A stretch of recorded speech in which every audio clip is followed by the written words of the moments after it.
तानी, मेरी लगी न प्रीत संग शब्द, कन मेरी सब ही कहानी। जब तक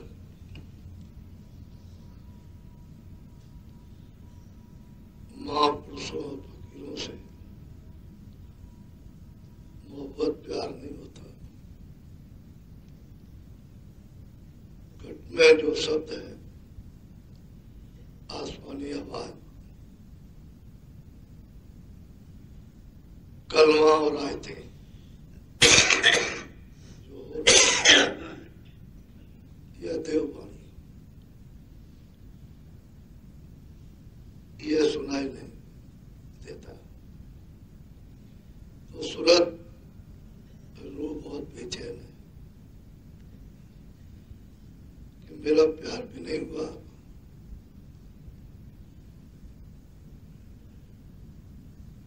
और मेरा संबंध लगाव शब्द से नहीं हुआ, नाम से। और दिन और रात ये बीतते चले जा रहे, एक एक दिन उम्र का खत्म होता जा रहा। तो सूरत बहुत बेचैन है इस मनुष्य रूपी तन में, इस जिस्म में। जो महापुरुष है उनसे कैसे मोहब्बत और प्यार किया जाए और कैसे दया ली जाए, तभी नाम सुनाई देगा, नहीं तो देता नहीं। जो नाम के बगैर साधन, उपासना या पूजा या इबादत जो भी की जाती है, वो सब असफल, उसका कोई फायदा नहीं होता। वो हमने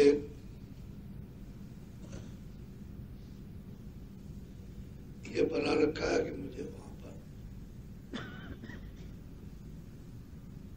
कुछ करना है, जैसे रामायण पढ़ना है तो पढ़ लिया, लेकिन उसमें क्या लिखा है ये अपने को इससे मतलब नहीं।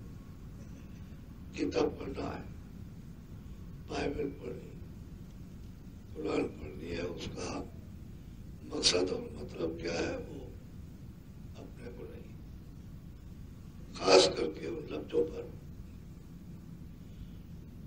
उन शब्दों पर, उन कलामों पर और ध्यान दिया जाए, फिर उनके मुताबिक अपने को चला जाए, तब तो जिस्मानी फायदा, शारीरिक फायदा ना होता।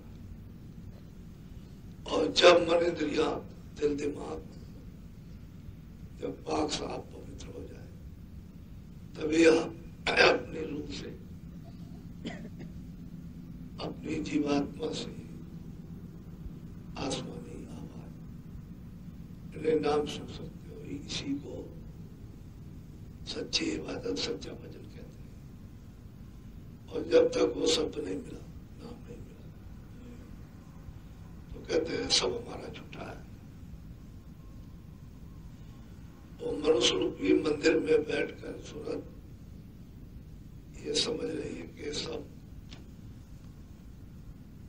ये बहानेबाजी है, बनावट।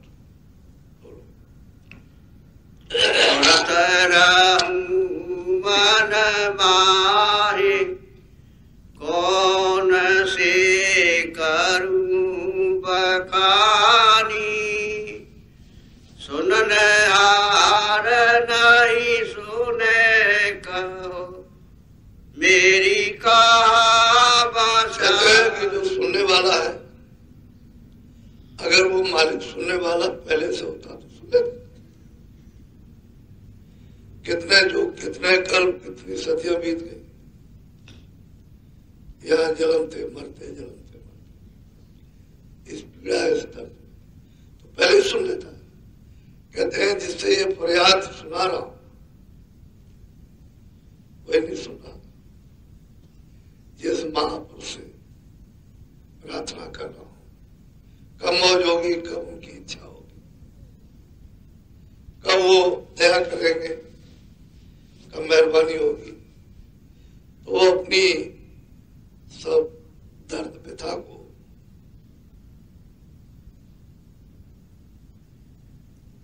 रो रो करके कह रही है। कोई सुनने वाला नहीं था। मैं तो या जान या भागे, कुटिल मोए साबु जग जानी, जो अपना करे दिया लाज, अब तुम्हारे समान। कहते हैं मैं कुटिल हूं, बहुत खराब हूं, मैं किसी काम का नहीं, आपका हूं। और अब आप लाजा, मैं आपका हूं, रो रो करके अपना दर्द सुना रहा हूं और इंतजार कर रहा हूं कि कब आपकी दया महल होगी। घाट पर दोनों आंखों के बीचों बीच में जहां सुलभ बैठी है, उसको कब ये फायदा, कब ये लाभ, कब ये दर्शन दीदार होंगे, इसके इंतजार में दया के लिए दरवाजे पर हर रोज हाजिरी दे रही है और अपनी अपनी सब कमजोरी बुराई सब खोल खोल करके, मैं कुटिल हूं, कपटी हूं, झूठा हूं, लंपट हूं, बेईमान हूं, और मैं अगर चला गया तो मैं तो आपका हूं लाजवाब। जैसे स्त्री घर में रहती है, कपड़े न हो, खाने को न मिले, तो किसके आश्रय है? खामिद के, पति के आश्रय। तो ये सब बुराई किस पर आएगी? पति पर। वो नालायक है, वो बहुत पत्नी को देखता नहीं है, तो बदनामी किसकी होगी? पति की, खामिद की। ऐसे ही सूरत कहती है कि मैं कैसा भी हूं, लेकिन मैं अगर खड्डे में चला गया तो बदनामी किसकी होगी? आपकी। मैं तो खराब हुई। बोलो। दाने दाने गुरुदेव, कृपा सिंधु पूरन धन। हम कहते हैं धन धन गुरु, आप दया के सागर, पूरे अधूरे नहीं, पूरे सब कुछ कर सकते हैं, सब कुछ दे सकते हैं। हाँ, वो कह रहे सब कुछ दे सकते हैं, सब कुछ कर सकते हैं, पूरे। बोलो। नेत करूं तुम सेव, अचल भक्ति मोहि देव। नित्य प्रति दरवाजे पर बैठकर मैं आपका इंतजार करूं। आप प्रभु हैं, मालिक है, मुझे भक्ति दान दे दीजिए कि आपकी आज्ञा का पूरा पूरा पालन करें और सच्चे मुरीद, सच्चे सेवक, ये भक्ति मिले तो बन जाए। सेवक और मुरीद उसी को कहते हैं जो फकीर के वचन पर अमल करे, उसके मुताबिक चले, उसी को कहते हैं भक्ति। वही है सच्चा सेवक और मुरीद। जो उनके वचनों पर नहीं चले वो सेवक मुरीद नहीं। वो कहते हैं प्रभु आप अपनी भक्ति दीजिए कि आपके वचनों का पालन,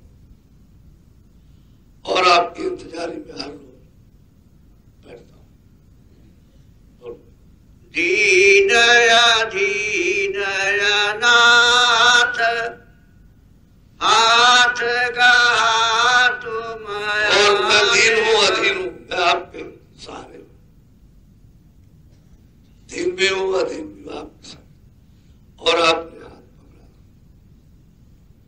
तो किनारे इस भवसागर रूपी नदी से लगा दीजिए, ताकि फिर जलना मरना, ये दर्द, ये पीड़ा जो सहन नहीं होती, लिखा नहीं जा सकता, वो फिर न मिले। ऐसा इस जीवात्मा को नदी से पार दया कर कृपा कर दी। मैं बहुत दुखिया हूं। तो किस तरह की मिन्नत प्रार्थना आरजू वो कर रही है, और अपने को सबसे छोटा मान रही है, मैं सबसे छोटा।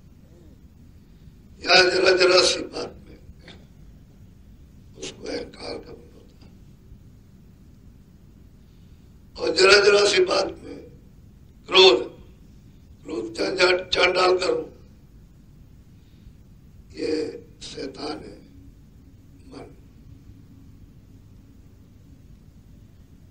कहीं भी घसीट करके ले जाए, इसका कोई सकारात्मक क्रोध चांडाल करूं।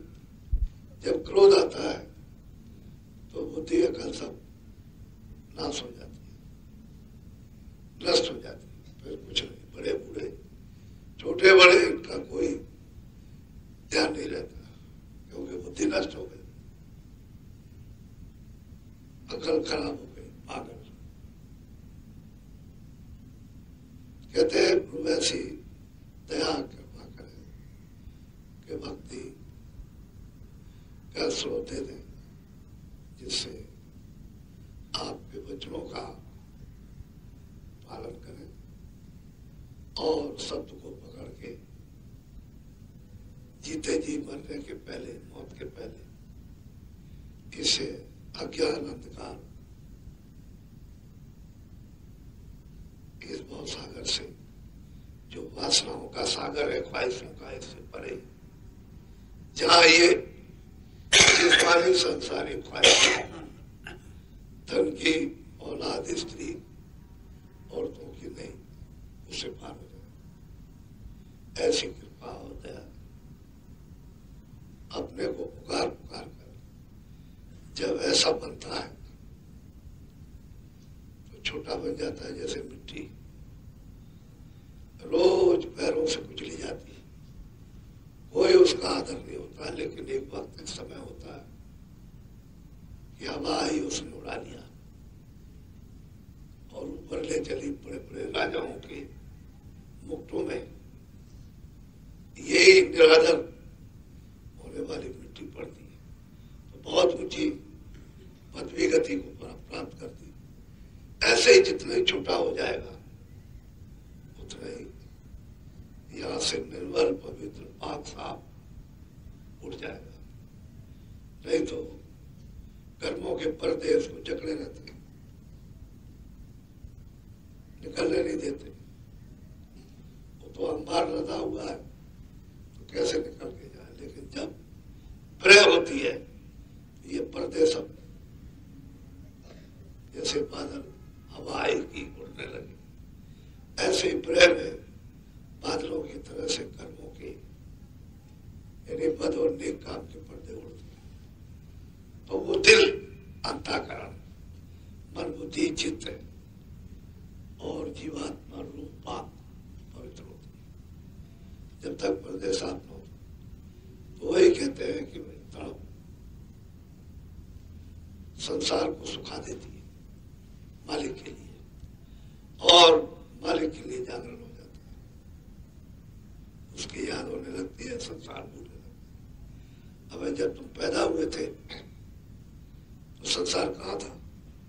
सब भूला हुआ था। फिर जब धीरे धीरे धीरे धीरे तुमको इसमें लाकर बताया गया तो तुम्हारा संसार होने लगा, तो मालिक को भूलने लगे। अब उधर से कूदे इधर गिरे, इधर से हटो तो उधर जाओ। कोई ज्यादा मेहनत नहीं है। फकीरों के पास बैठ करके उनके कदमों में और उनके कलाम वचनों को सुनने से इस संसार को थोड़ा परखना है, पहचानना और थोड़ा सा समझना, इससे अपनी आसक्ति को थोड़ा कम कर और ये मालिक पर छोड़ दो। ये धन है, माल है, बच्चे है, ये है, वो है, सब उस पर छोड़ो तो ये सब ऐसे कम हो जाए, इच्छाएं कम हो जाए तो फिर तड़प जो अंदर तमाम पर्दे जमा है उसको उड़ा दे तो सफाई हो जाए। तो रो रो करके महापुरुषों के चरणों में अपनी फरियाद सुना रही होता कि बस